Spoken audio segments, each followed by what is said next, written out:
The lawyer's call came one rainy Thursday morning as I sat in my tiny Boston apartment, stirring instant coffee before heading to my shift at the bookstore. I almost let it ring out. Unknown numbers usually meant scammers or creditors, and I had enough worries already. But something compelled me to answer on the fourth ring. "Is this Clara Bennett?" the voice asked, polite but businesslike. "Yes, speaking," I replied cautiously. "Ms. Bennett, this is Rachel Connor from Connor and Fields Attorneys at Law. I'm calling regarding the estate of Elizabeth Harrington. I believe she was your grandmother?" My spoon slipped from my fingers and clattered against the mug. Gran Elizabeth had passed away 8 months ago, and I hadn't been allowed to attend the funeral. My father, Richard Bennett, and his wife Lorna had made it clear I wasn't welcome. "Yes," I said slowly. "She was my grandmother." "I need to arrange a meeting with you as soon as possible," Rachel continued. "There are matters related to her will that require your urgent attention." "There must be some mistake," I blurted out. "My dad told me I wasn't part of her will. He said she left everything to him and my half-sister." A brief silence hummed on the other end of the line. "Ms. Bennett, I believe it's essential we meet in person. Are you free this afternoon?" 3 hours later, I sat in a leather armchair in Rachel Connor's office near Back Bay, staring at documents I could barely process. According to the files in front of me, my grandmother had left me $2 million, 0 cents, her townhouse in Beacon Hill, and multiple investment accounts. "This can't be right," I stammered for the third time. "My dad always said I was adopted. He claimed Gran Elizabeth wasn't my real grandmother and had no reason to leave me anything." Rachel Connor, a woman in her late 50s with a gentle face framed by dark curls, gazed at me with quiet sympathy. "It's Mammy. Your grandmother left very specific instructions. She asked me to give you this letter personally." She handed me an envelope, my name written in Gran Elizabeth's neat looping script. My fingers trembled as I opened it. "My dearest Clara, if you're reading this, then I'm gone, and Rachel has finally managed to reach you. I've tried to see you these past 3 years, but your father and Lorna made it impossible. You deserve the truth, because the lies they told were cruel and unfounded. You are not adopted. You are my biological granddaughter, the daughter of my beloved Sophie. Sophie was your father Richard's first wife, and she died in a car accident when you were 3 years old. Richard remarried Lorna 8 months later, and Lorna never wanted to accept that you existed. She pressured Richard to give you up for adoption so they could start over with children of their own. To his shame, Richard agreed to go along with it. But I fought for you, Clara. I threatened to take them to court for custody. I told them I'd expose what they were trying to do to the entire family and the community. They kept you only because I forced them to. Lorna has resented you ever since. She's the one who planted the idea that you were adopted, who convinced Richard to treat you differently than Tessa and Ethan. Every harsh word, every time they shut you out, every moment they made you feel like you didn't belong, that was Lorna's doing, and Richard's weakness for allowing it. I tried so hard to stay close to you, but Lorna made it nearly impossible. She'd cancel our visits at the last minute, block my calls, and eventually they moved you all the way to Worcester just to keep you away from me. The last time I saw you, you were 16. I've missed out on nearly 7 years of your life because of them. I'm leaving everything to you, Clara, not only because you're my granddaughter, but because you're the only one in this family who's carried your burdens with grace. I know about the university classes, the part-time jobs, the tiny studio apartment you're barely affording in Boston. I know because I hired a private investigator to keep me informed when your father and Lorna shut me out. I also know that Richard and Lorna have been telling everyone my estate would be divided equally among all the grandchildren. They've been spending money they don't even have, counting on an inheritance that isn't coming. They're in for quite a shock. I hope this money lets you build the life you truly want. But more than that, I hope this letter finally gives you the truth you always deserved. You are loved. You are wanted. You always have been. All my love. Elizabeth Harrington. P.S. The keys to the Beacon Hill townhouse are in the safe deposit box. I hope you'll consider living there. It's been waiting for you. I read the letter 3 times before the words sank in. Not adopted. My mother, my real mother, had died when I was 3. Lorna wasn't my mother at all. She was simply the woman who married my father and spent the next 20 years making me feel like a stranger in my own family. Rachel spoke gently. The private investigator documented a great deal about your life, Clara. Your grandmother cared deeply about how you were treated. She passed me another folder. Inside were photos and reports from recent years, pictures of me walking to work, sitting in my tiny studio apartment, buying cheap groceries. My grandmother had been watching over me from afar, caring for me in ways my own father never bothered to. What did my father and Lorna think they were going to inherit? I asked. Rachel gave a dry smile. Your grandmother led them to believe they'd received the majority of her estate. She encouraged that belief. She wanted them to keep spending money they didn't have, convinced they'd pay it back with the inheritance. How much did they spend?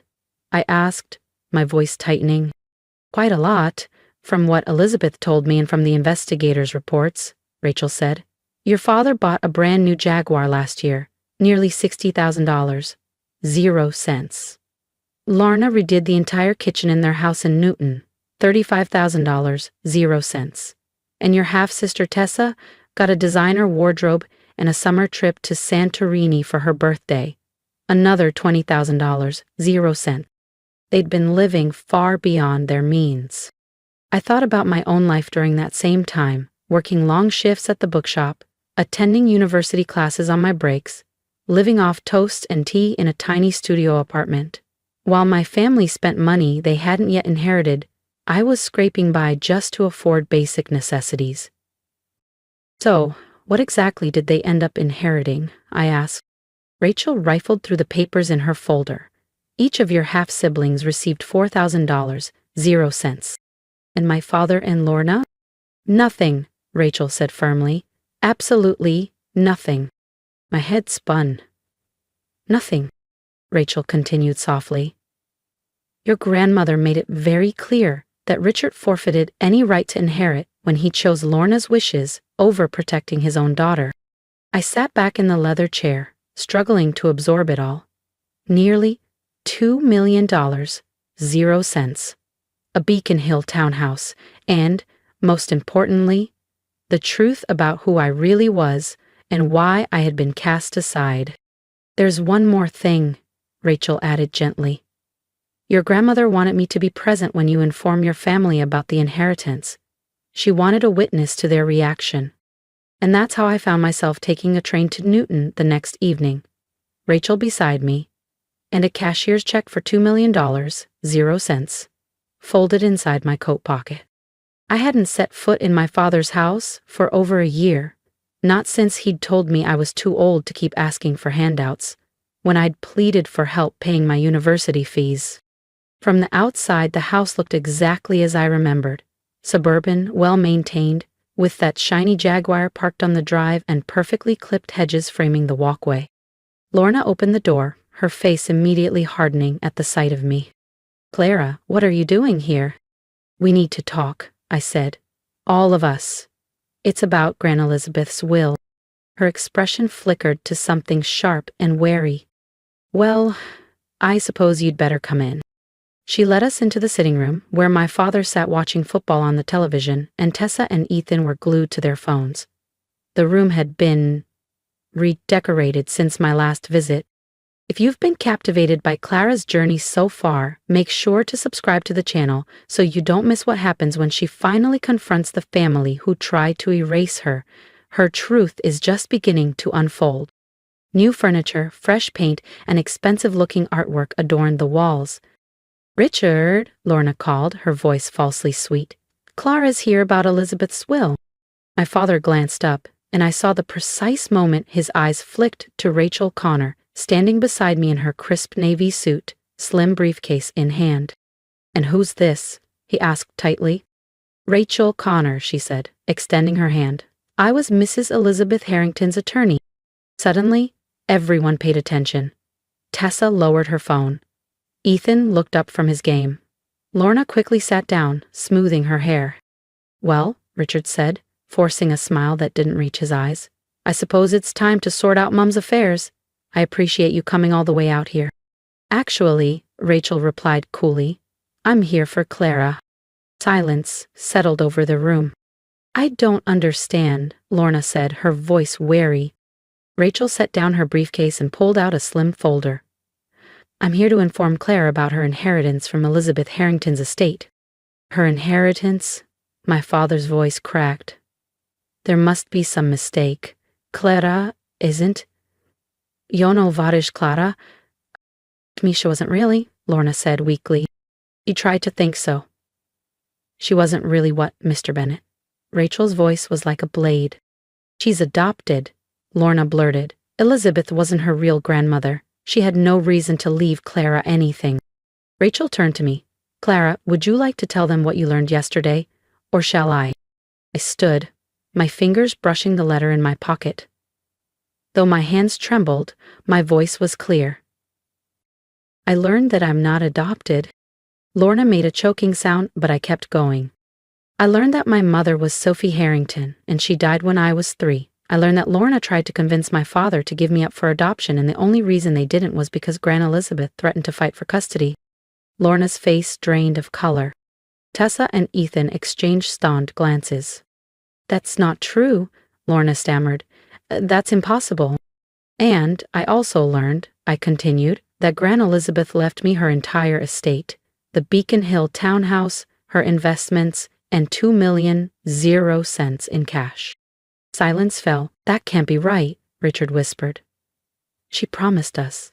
She said the estate would be divided equally among the grandchildren.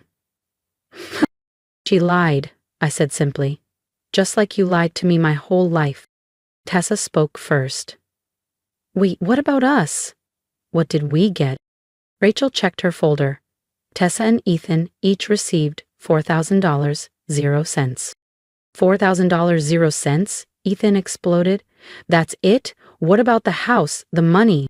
It all goes to Clara, Rachel said evenly. Lorna jumped up. This is ridiculous. We'll contest the will. Clara has no right to any of this money, Lorna cried. We're the ones who cared for Elizabeth. We're the ones who visited her, who helped her when she was ill. Actually, Rachel said calmly, Mrs. Harrington documented extensively that you and Richard prevented Clara from visiting her. She also recorded that your visits often involved asking for money. You're welcome to contest the will if you wish, Rachel continued. But I should warn you, Mrs. Harrington anticipated that. The will is ironclad, witnessed by multiple parties. She was also evaluated by 2 psychiatrists who confirmed her mental competency. A contest would be costly and futile. Richard slumped into his armchair, looking drained. Clara, you have to understand, he said weakly. We never meant for things to go this way. Didn't you? I shot back. Because from where I'm standing, it seems like you got exactly what you wanted. You erased the reminder of your first wife. You got to play perfect family with Lorna and your new kids. The only thing you didn't count on was Gran Elizabeth seeing through your act. We raised you, Lorna insisted desperately. We fed you, clothed you, gave you a roof. Doesn't that count for something? You did the bare minimum the law required, I replied, my voice trembling but firm. And you made sure I knew every single day that I wasn't wanted. I looked around at these people who'd shaped my childhood, who'd made me feel worthless and like a burden. The Jaguar, I said to my father. The kitchen renovation. Tessa's designer wardrobe. Ethan's holiday to Greece. How much did you spend thinking you'd inherit Gran's money? Richard wouldn't meet my eyes. About $160,000, 0 cents, Lorna whispered. Well, I said, standing, I guess you've figured it out. You're always telling people to figure things out. Rachel and I headed toward the door, but Tessa's voice stopped us. Clara, wait. You're not really going to keep everything, are you? I mean, we're still family. I turned back to look at her, sweet Tessa, who'd never once spoken up when Lorna tore me down. Tessa, who got designer clothes while I worked nights for a cheap coat. Family? I said softly. You mean like how you included me in family photos? Oh, wait, you didn't. Or how you invited me on holidays? No, you didn't do that either. Or maybe how you stood up for me when Lorna told everyone I was adopted? No, you didn't. But the money could help all of us, Ethan said. You could share it. We could all benefit. The money could help everyone, Ethan insisted. It's helping me, I replied firmly, because I'm the one Gran Elizabeth wanted to help. If you want money, get jobs, take out loans, figure it out. Rachel and I were nearly at the door when Lorna called out one last time. Clara, please. We made mistakes, but we're still your family. Doesn't that mean something? I paused, my hand on the doorknob. Richard is my father, I said quietly. Sophie was my mother. You're just the woman who married my dad and spent 20 years making me wish I'd never been born.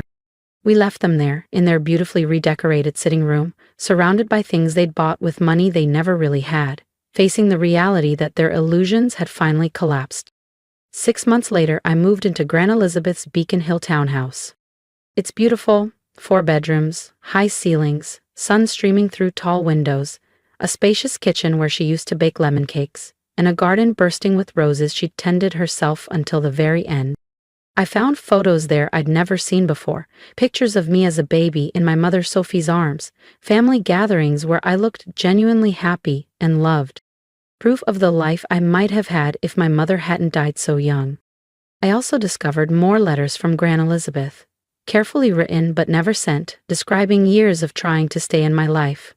Birthday cards she'd bought for me but was never allowed to deliver. Christmas gifts returned unopened. I finished my degree in business administration with a focus on finance. Thanks to Gran's money, I don't technically have to work, but I do anyway. I started a nonprofit to help young adults aging out of foster care, kids who know exactly what it's like to feel unwanted and alone. My father has called me only once since that day in Rachel's office. He asked if I'd consider helping them avoid losing their house. I told him to speak to my attorney if he wanted to discuss anything financial. Lorna sends me Christmas cards every year, filled with lines about forgiveness and moving forward. I throw them away, unopened. Tessa lost her designer lifestyle, unable to keep up payments without the inheritance she'd banked on. Ethan had to take a job to help their parents cover bills. They learned what I'd always known, that money doesn't just appear because you wish for it, and that actions carry consequences. But the best part isn't the money, as life-changing as it's been. The best part is the truth. For the first time in my life, I know who I am. I know that at least one person loved me unconditionally. I know my mother didn't abandon me. She was taken from me. I know that feeling out of place wasn't my fault. Sometimes I sit in Gran Elizabeth's garden, reading her letters, turning the pages of photo albums, feeling her presence around me. I feel the love she couldn't give me while alive, the relationship stolen by my father's weakness and Lorna's cruelty. I wish I could thank her in person. I wish I could tell her that her last gift wasn't just the money, it was the truth.